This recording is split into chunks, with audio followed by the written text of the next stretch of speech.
السلام عليكم ورحمة الله وبركاته. ازيكم عاملين ايه؟ يا رب تكونوا بخير. قبل ما نبدأ ما تنسوش تذكروا الله.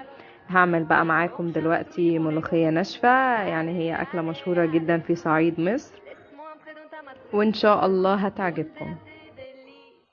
هقدم بقى كده مع الملوخية الناشفة رز بالشعرية بالبهارات. أنا دلوقتي حمرت الشعرية على النار، هحط بقى الرز.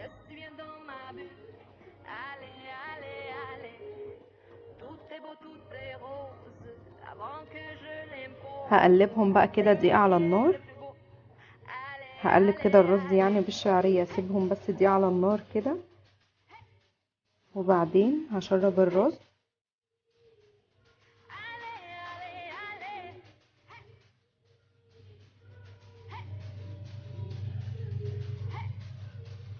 هحط بقى الملح والفلفل الاسود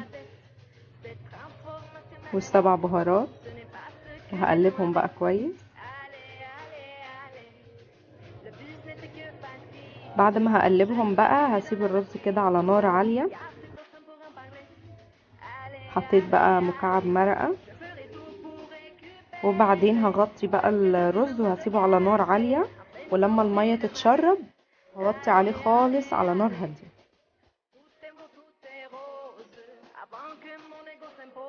ده بقى شكل الرز بعد ما اتشرب.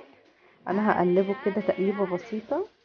هو طبعا اتشرب بس فيه يعني ايه مية بسيطة خالص، هي دي اللي هتخلي الرز يستوي بس على نار هادية. وعقبال الرز ما يستوي يلا بينا نعمل الملوخية. حطيت بقى في الحلة معلقة كبيرة زبدة ومعلقة كبيرة زيت، وهسيحهم كده مع بعض.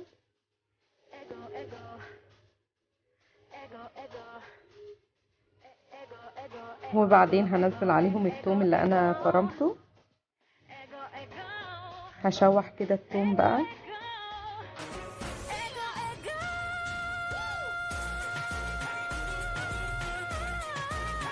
لازم كده تكون ايديا في التوم علشان ما يتحرقش.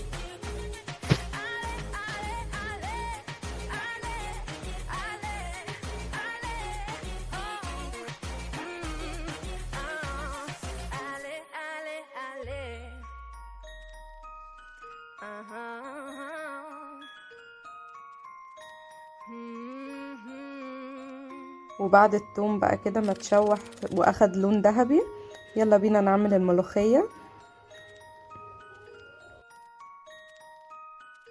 في حلة بقى تانية على النار حطيت الشوربة بتاعتي. لو مش متوفر عندكم شوربة ممكن تعملوا مية ومرقة. هضيف بقى الملح والفلفل الاسود والكزبرة الناشفة وتوم باودر. هنقلبهم بقى كده مع بعض. اخر حاجة بقى حطيت مكعب مرقة. الشوربة بقى كده بعد ما دفيت شوية هنزل عليها الملوخية. الملوخية الخضرة دي انا بعد ما جبتها يعني نخلتها كده بالمنخل، وبعدين رحت حطها في الكبة طحنتها، فبتكون ناعمة كده وجميلة يعني.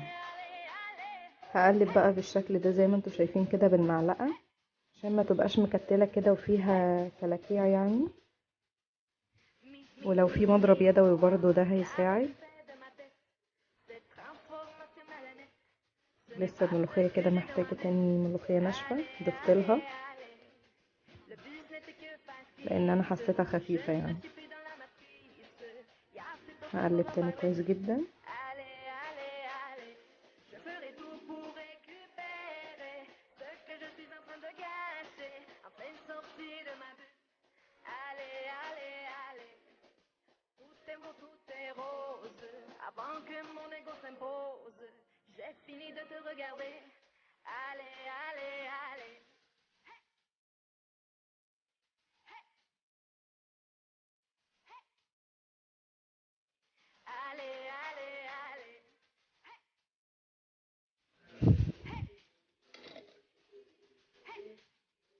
هو ده بقى القوام اللي انا عايزاه للملوخية.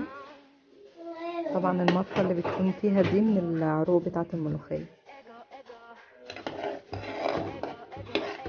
شايفين ما شاء الله قد ايه جميلة، وطعمها بجد يعني لا يعلى عليه خالص، طعمها روعة. كده بقى الملوخية خلصت. شايفين كده الفقاقيع اللي بتحصل في الحروف دي، يعني كده اللي هي داخلة على غليان خلاص، اطفي بسرعة علشان ما تبصش مني، لان كده ممكن الملوخية تسقط وتبوظ. دي كده بقى بعد ما قفلت عليها الملوخية خلاص خلصت. دلوقتي بقى هطشها مع الثوم، ما تنسوش الشهقة. شايفين القوام وهي نازلة. هقلبها بقى كده مع التومة دي على النار. على فكرة يا جماعة، انتوا ممكن تعملوها في حلة واحدة الملوخية بس، يعني ممكن تعملوا التوم وبعد ما تعملوه تحطوا الشوربة وبعدين تحطوا الملوخية، بس انا حبيت اعملها لكم خطوة بخطوة يعني. وكده الرز خلاص خلص. شايفين بقى مفلفل ازاي ما شاء الله. ممكن بقى تحسوا كده ان الرز غامق سنة، بس ده بسبب البهارات اللي حطيناها. كده بقى خلاص انا بغرف الملوخية.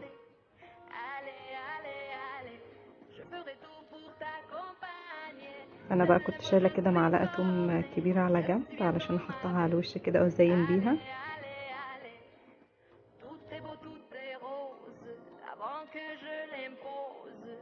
وبكده اكون خلصت. يا رب يكون الفيديو عجبكم، ولو عجبكم الفيديو ما تنسوش تعملوا لايك وشير وسبسكرايب، وقولوا لي عايزين تشوفوا ايه الفيديوهات اللي جايه، اكتبوا لي تحت في الكومنتات. وفي نهايه الفيديو ما تنسوش تصلوا على النبي وبس. باي.